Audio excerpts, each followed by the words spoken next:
Semoga teman-teman tidak menganggap ini temanya terlalu berat. Setelah ini mungkin lebih ringan. Nah, ini saya akan minta bantuan Imam Ghazali melalui kitab beliau Mishkatul Anwar.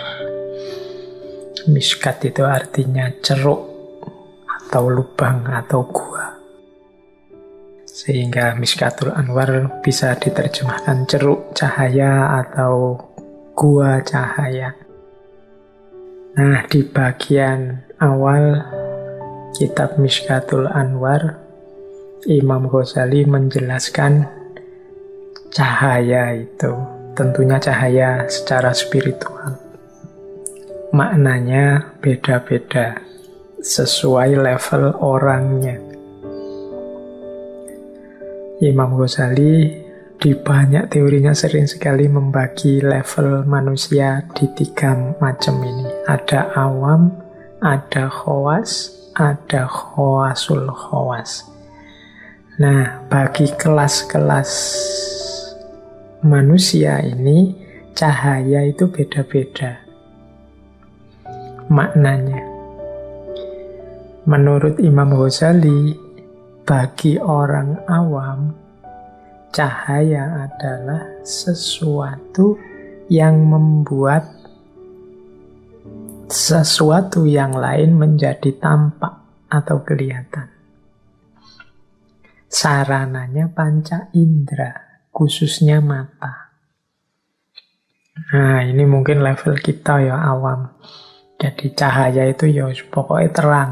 Cahaya itu bersinar. Cahaya itu pancaran tadi, gelombang elektromagnetik yang apa tadi, itu definisi awam. Jangan lupa, kadang-kadang orang awam ini ya memang terbatas begitu, sehingga Allah itu kadang-kadang menampilkan ayat-ayatnya tentang cahaya, menunjukkan bukti kuasanya tentang cahaya itu secara wadak, ya memang bermakna cahaya. Jadi karena bagi orang awam tertentu susah untuk memahami cahaya di level lebih tinggi. Yang ngertinya cahaya itu terang. Mungkin teman-teman sering lihat ya kalau dalam ilustrasi-ilustrasi yang tidak harus Islam, ilustrasi spiritual, mistik itu, tokoh-tokoh spiritual itu selalu digambar. Misalnya ada close up itu belakangnya dibikin terang bersinar seperti cahaya itu, dan di situ terus kita memaknai, oh ini bercahaya, orang suci.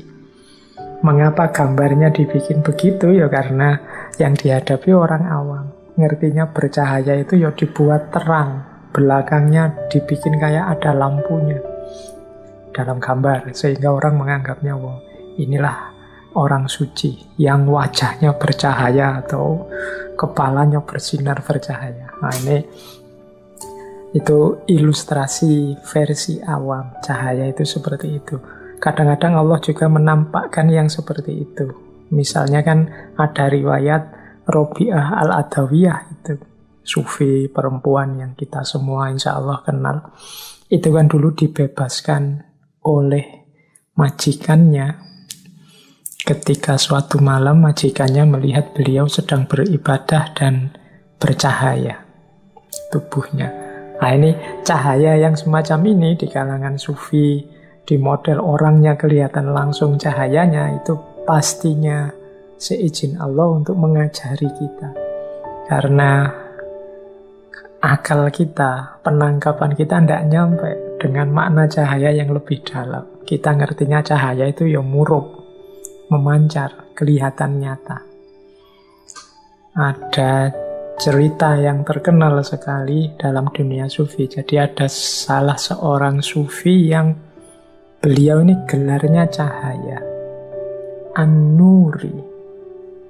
Nama lengkap beliau adalah Abu Husain Ahmad An-Nuri.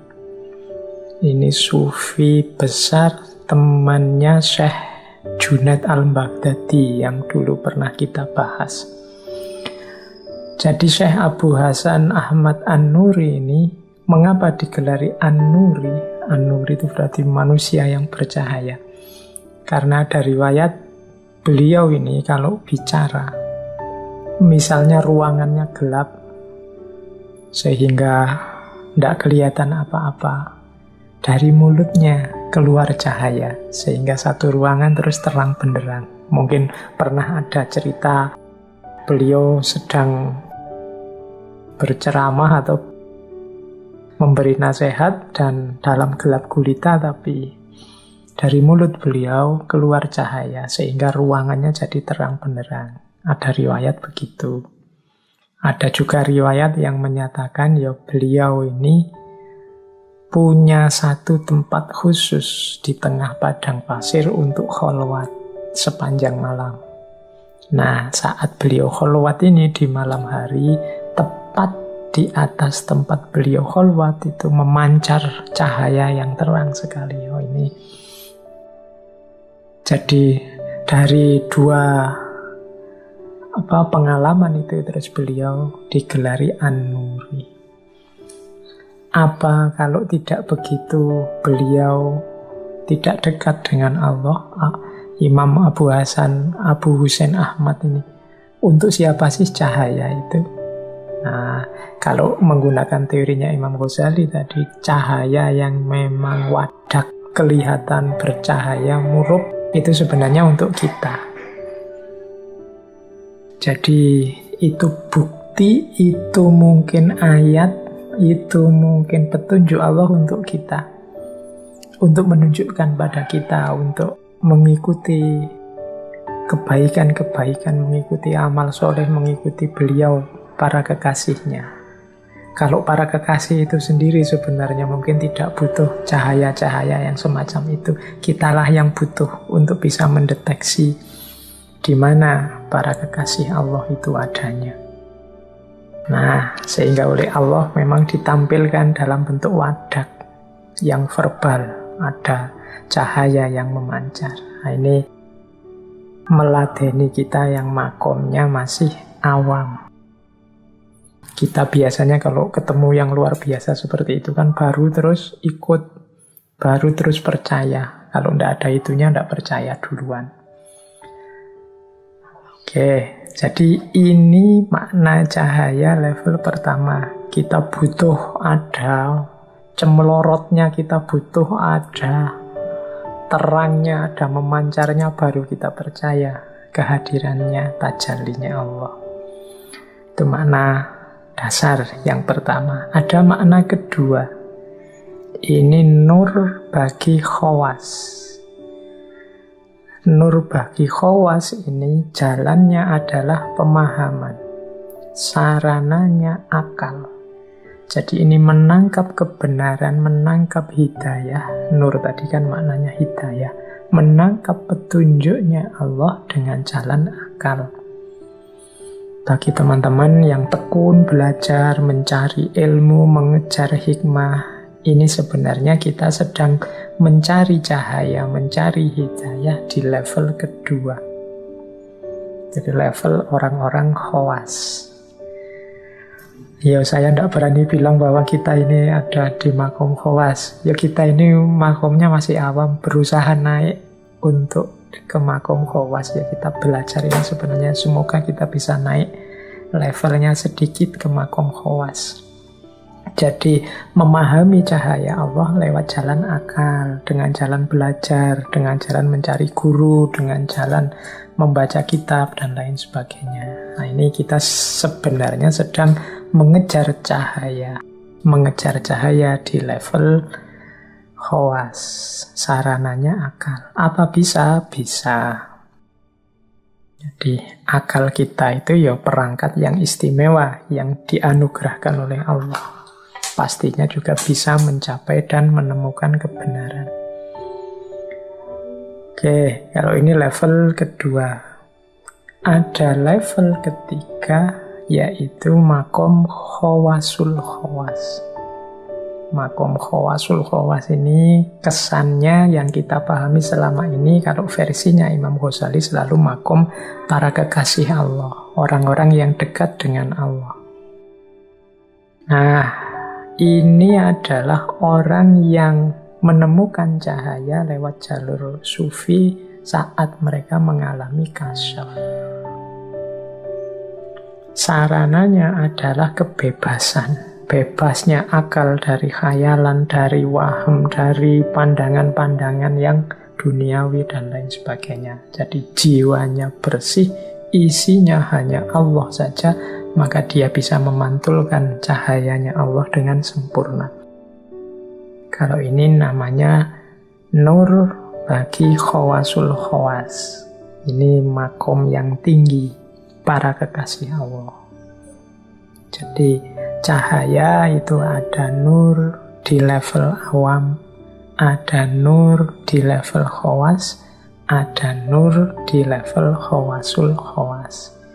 Ini bisa dibahas di Mishkatul Anwar. Nah, saya lanjutkan. Ini sedikit melanjutkan ke Mishkatul Anwar. Menurut Imam Ghazali, hadirnya cahaya itu berdialektika dengan 3 hal dalam hidup kita. Jadi hidup kita ini kalau ingin utuh dan benar orientasinya, arahnya tidak sesat, itu butuh 3 komponen. Yang pertama az-zuhur, yang kedua al-ain, dan yang ketiga an-nur. Ini kalau kita terjemahkan letterleknya dulu sebelum masuk ke makna yang lebih dalam. Al-ain itu mata, an-nur itu cahaya, az-zuhur itu sesuatu yang tampak atau barangnya. Mudahnya begini. Misalnya sekarang saya melihat HP. HP-nya harus ada, mata saya sehat, dan harus ada cahaya.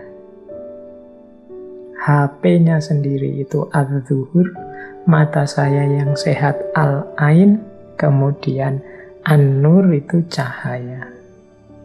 Harus ada 3 komponen ini baru saya bisa memahami dengan benar adanya HP di depan saya ini. HP-nya ada, matanya sehat, tapi cahaya tidak ada, maka tidak ada gunanya mata dan HP tadi, wong tidak kelihatan. Ini kalau saya tarik ke makna yang lebih dalam, akalnya sehat, kebenaran kenyataannya ada, tapi hidayah dan petunjuknya Allah tidak masuk, ya kita tidak akan menemukan kebenaran itu, kita tidak akan melihat kebenaran itu. Jadi manusianya yang melihat harus sehat, ada cahaya sehingga kebenaran bisa terlihat. Kebenaran yang bisa terlihat itu kan kalau dalam dunia tasawuf disebut ma'rifat atau kasyaf. Jadi ini 3 komponen yang berhubungan dengan cahaya dalam kehidupan kita. Al-ain, an-nur, az-zuhur.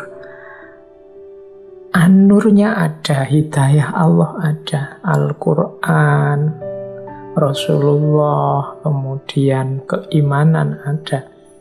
Az-zuhurnya ada, tapi al-ainnya tidak sehat, pikirannya tidak jernih, batinnya diliputi hawa nafsu, maka cahaya tadi juga sia-sia. Kalau bahasanya sufi, cahaya jadi terhijab. Mata tidak bisa melihat, atau sebut saja matanya buta. Mata yang buta meskipun ada cahaya, meskipun ada kebenaran, az-zuhur, ya sia-sia. Dia tidak akan bisa melihat. Jadi ini ada timbal balik perputarannya. Jadi kebenaran akan tampak kalau ada kombinasi lengkap antara al-ain, an-nur, dan az-zuhur. Tapi kalau salah satu tidak ada, ya tidak terjadi peristiwa kasyaf atau peristiwa ma'rifat, lahirnya pemahaman atau lahirnya pengetahuan. Jadi ini dialektika antara al-ain, an-nur, az-zuhur.